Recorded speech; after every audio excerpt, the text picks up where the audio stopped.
Tallahassee, Florida Governor Ron DeSantis is poised to jump into the presidential fray as soon as mid-May, for GOP operatives familiar with the conversations told NBC News. One of the sources emphasized that it would be an exploratory committee, with the official launch coming soon after. Some of his backers are urging him to declare as early as May 11, in an effort to counter the creeping national narrative that former President Donald Trump is the overwhelming frontrunner for the 2024 GOP nomination. Others in the governor's orbit, however, have argued that that date would be too soon, according to two of those sources. All emphasized, however, that mid-May is the target.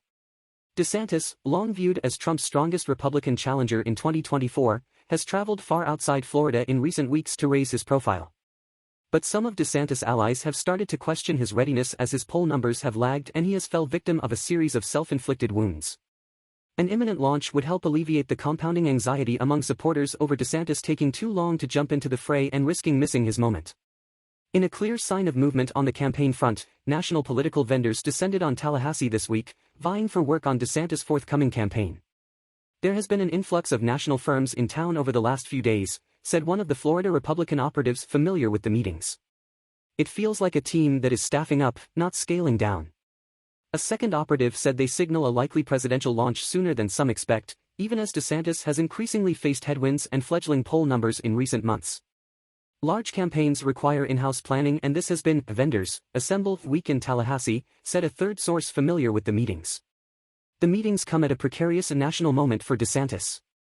He rose quickly through the conservative national ranks by taking a hands-off approach to the COVID-19 pandemic and placing Florida on the vanguard of conservatives' biggest culture war fights.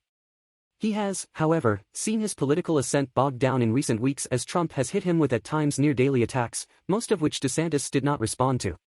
DeSantis' political team did not respond to a request seeking comment. A launch in mid-May would help alleviate growing frustrations among potential supporters who are fearful that DeSantis would squander any momentum he built that made him so attractive as a Trump alternative in the first place.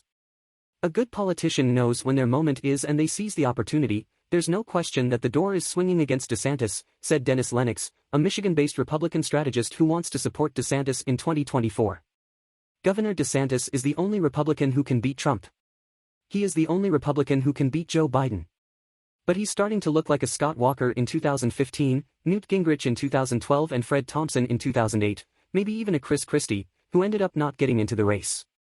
With little response, the Trump attacks have helped redefine DeSantis with Trump's intense political base, of which DeSantis will have to erode in order to have viability in a 2024 Republican presidential primary. A Morning Consult poll out Tuesday had Trump with a 37 percentage point lead on DeSantis, his biggest margin to date. That's a reversal of fortune for DeSantis, who over the past year has generally been competitive with Trump in one-on-one Republican primary polls. DeSantis has brushed off questions about his 2024 aspirations, often in an awkward fashion, which has amplified the idea he might not be ready for the presidential spotlight. The most recent was while on an international trade mission in Japan this week. Reporters asked DeSantis about his lagging poll numbers. In a moment that went viral, DeSantis was visibly unnerved by the questions and seemed unable to respond in a way that appeared prepared. "I'm not a candidate, so we'll see if and when that changes," DeSantis said, openly annoyed by the question. It also comes amid the backdrop of his continued fight with Walt Disney World, one of the state's largest employers who angered the governor last year by issuing a statement opposed to legislation that aimed to ban the discussion of gender identity or sexual orientation in classrooms up to third grade. Opponents dubbed the bill "Don't Say Gay." On Wednesday, a DeSantis-appointed board voted to invalidate a Disney-friendly agreement, a move that prompted Walt Disney World to file a federal lawsuit alleging the DeSantis administration has engaged in a targeted campaign of government relation. The vote has flummoxed even some of DeSantis' closest Republican supporters, who say a focus on things like Walt Disney World are hurting him in the polls and with prospective supporters. Most notably, Trump has racked up more than 50 congressional endorsements, including 11 from Florida's delegation, to DeSantis' 3. Trump is fighting Democrats, DeSantis is fighting a mouse, said a member of the Florida GOP State Executive Committee who supports DeSantis running for president. Members of Congress and voters are choosing the fight they think is more important.